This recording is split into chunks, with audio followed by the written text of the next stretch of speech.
Welcome, ladies and gentlemen. How are you? How's everybody doing out there? If you don't know, I did just drop We Are the Champions by Queen. After that, this video was recommended to me. Things to learn about Freddie after he died. I didn't know he died until I just seen this. I was like, what? He died? So you know we gotta do some research. I gotta do some research because I want to learn more. Okay, so with that being said, we're gonna watch this, and then I'm definitely gonna watch some more videos about him as a person. You know what I mean? So with that being said, man, let's just get right into it, everybody. Smash that sub button, and thank you for all love and support. I really do appreciate it. You know the goal, 20K subs. We on the way. We at 16. We on the way.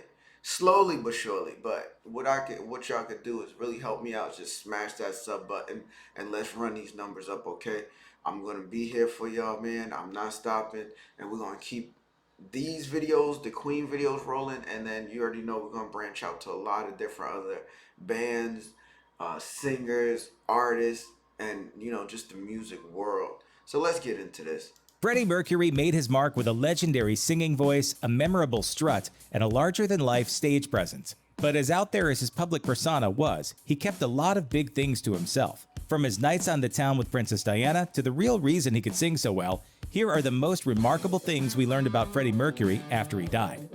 Freddie Mercury's body was cremated, but there was no public ceremony for the spreading of his ashes, or even an announcement of where the singer wanted his remains to go. Only one person knew what he wanted done with him, and it's unlikely she'll ever reveal the secret. According to Rolling Stone, former fiancée and longtime friend Mary Austin is the only person who knows where Mercury's ashes went. As she told the magazine, he suddenly announced one day after Sunday lunch, "I know exactly where I want you to put me, but no one's to know because I don't want anyone to dig me up. I just want to rest in peace." So Austin kept Mercury's ashes for 2 years, until long after her comings and goings stopped attracting press attention. Then she told everyone she was going out for a facial and buried his remains in secret. Because fans will be fans, there remains plenty of speculation about where exactly Mercury... I can't lie, that's actually honorable. That's actually real honorable. The people want to know, of course. But at the end of the day, it was his decision. And if he said, look, don't tell nobody, leave me be, I want to be in peace, you got to respect it, man. It's crazy to know that. It's probably fans that really try to find out and probably go to different sites to try to find his ashes. It's crazy. But, you know what I mean? You got to leave people their wishes, man. Everybody, leave that man alone. Let him rest, man. His remains might be. Some think Austin took him all the way to Zanzibar. Though I'm going for a facial would be a weird way to try to cover that up. Others think he's under a tree in his own backyard. All that guessing is unlikely to amount to much though, because the only person who knows for sure where Mercury's remains went will probably take the secret to her grave. In the 1980s, it wasn't uncommon for people who suspected they might have been exposed to HIV to just not want to know for sure if they had the virus. At the time, HIV was a death sentence. Now, people are encouraged to get tested for the disease and do what they can to avoid passing it to others. But in Mercury's time, much about the virus's nature was unknown. Tests for its presence weren't considered to be accurate, and the outlook for infected people was bleak. It's understandable why someone wouldn't want to face the possibility that they'd contracted it. According to journalist Tim Tiemann, Mercury didn't know he was HIV positive until he began showing advanced symptoms of AIDS. While he might have suspected he carried the disease at some point, he wasn't diagnosed until 1987, after a type of cancer called Kaposi's sarcoma appeared on his shoulder. 87? Damn, that's when I was born, y'all. Whoa. Carried the disease at some point, he wasn't diagnosed until 1987, after a type of cancer called Kaposi's sarcoma appeared on his shoulder. Longtime partner Jim Hutton said that up until that point, there'd been no real indication that Mercury was ill. Even after his diagnosis, Mercury was never open about his illness, not even to his family. He kept his condition secret from the public until confirming the rumors in a press release the day before he died. Much has been made of Freddie Mercury's incredible singing voice, which allowed him to reach the depths of Somebody to Love and the heights of Under Pressure. His vocal range has been rumored to span 4 octaves and remains so impressive that in 2016, it inspired a team of scientists to look into its biological source. Mercury professed a belief that his voice's special quality came from his unusual teeth. That's why he never tried to have his overbite corrected, despite being self-conscious about it.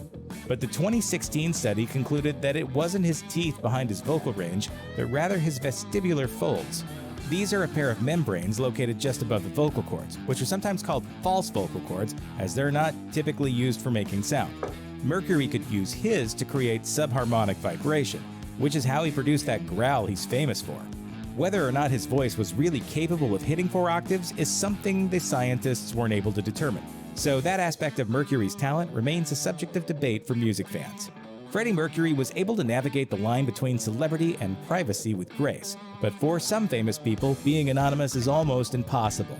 Lady Diana Spencer, Princess of Wales, was one of the most notoriously harassed celebrities of her time, and the constant media attention was especially hard on her. According to Rolling Stone, Mercury befriended Diana in the mid-1980s and sympathized with her situation.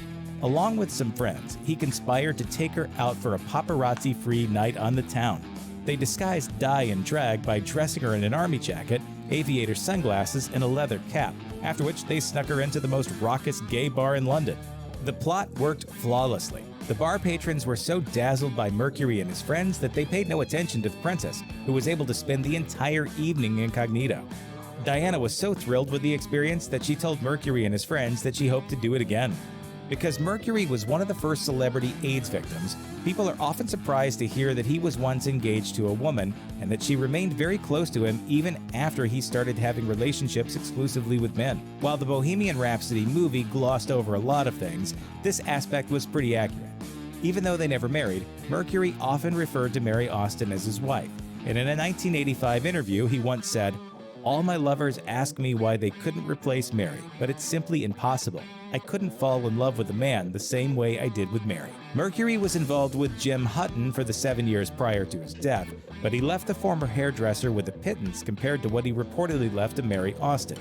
She received the bulk of his estate, including his money, his mansion, and his recording royalties. And Austin wasn't exactly kind to Hutton after Mercury's death either. In fact, she kicked him out of the house shortly after the singer's passing. Hutton ended up taking the £500,000 Mercury left him and used it to build a home in his native Ireland, where he remained until his death in 2010. Sexuality is a lot more complex than just straight or gay. But in Mercury's day, people would sometimes assume that you had to be either one or the other. When the public learned of Mercury's AIDS diagnosis, the disease was widely, and wrongly, associated only with gay people. It was then widely assumed that Mercury himself must have been gay too. But Mercury wasn't gay in the strictest sense of the word. He continued to profess his love for ex-fiancée Mary Austin even years after their physical relationship ended. It has also been asserted, in biographies published after Mercury's death, that the greatest love affairs of his life were with women. So it seems the singer was emotionally drawn to women, but physically drawn to men.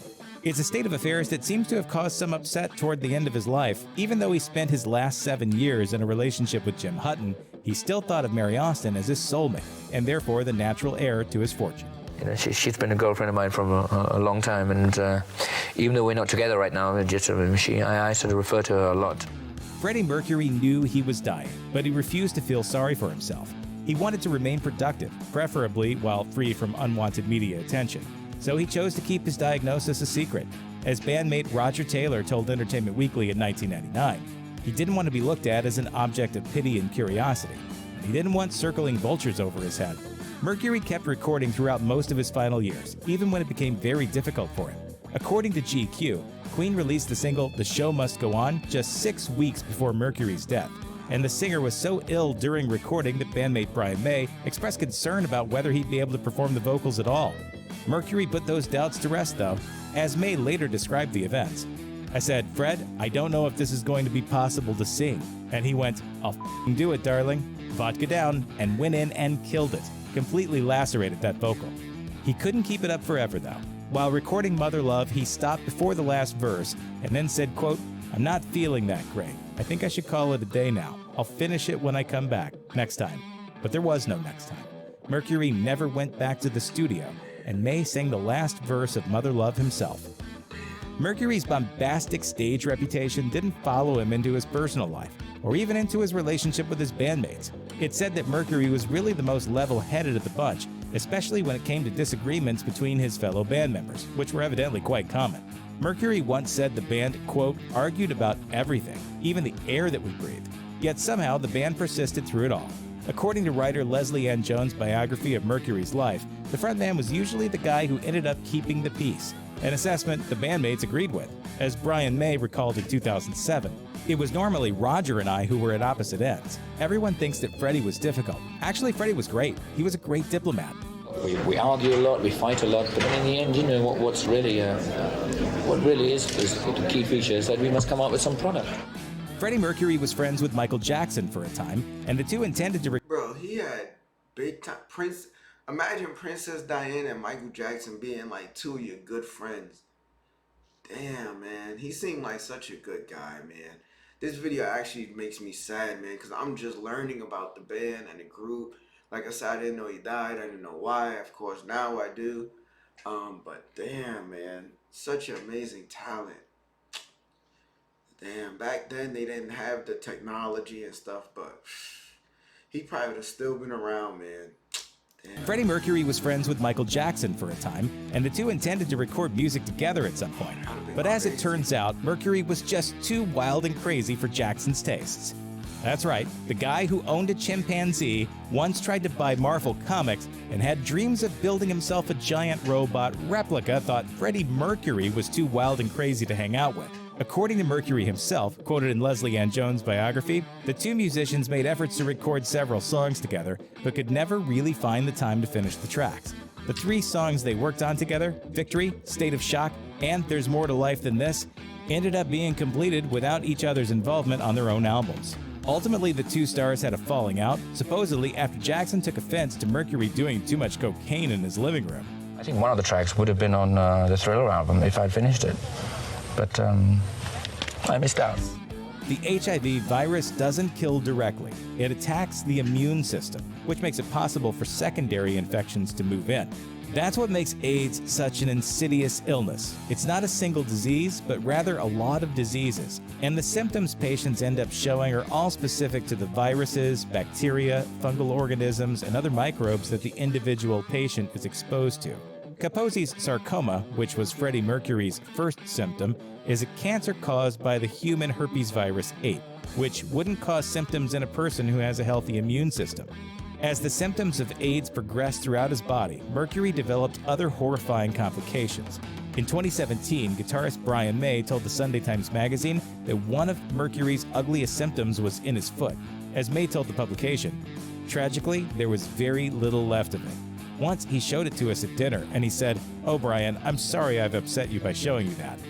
Ultimately, the singer was killed by pneumonia brought on by complications from AIDS, a relatively common end for an exceptionally uncommon person. Check out our newest videos right here. Plus, even more grunge videos about your favorite stuff are coming soon. Subscribe to our YouTube channel and hit the bell so you don't miss a single himself. Damn, yo. Damn, man. Imagine him and Mike on... It's got to be something out there, man. So I wondered, are these songs made and they just did them? Like, I feel like I got to look for these songs, man. I don't know if they even, like, clearly they was working on it, but they, like, is it done? Like, can I hear it? And like I said, I got to watch this movie, y'all. Let me know in the comments where. Is it on Netflix, Hulu, where? Because now, let me see, I'm working a 24-hour shift. I don't know why I did that to myself. And... let me see. I'm working a 24-hour shift. My next day off will be Saturday, I believe. So with that being said, ladies and gentlemen, I gotta make it a point. I gotta really watch this movie. I can't wait. It's definitely gonna be a movie. Now I'm gonna get the popcorn and everything because I want to see this. But ladies and gentlemen, you already know we're gonna keep watching videos. We're gonna keep reacting. And like I said, man, more Queen on the way. I'm going to try to get a list of like the top 10 songs, and we'll do that. With that being said, ladies and gentlemen, and we'll do more videos like this too.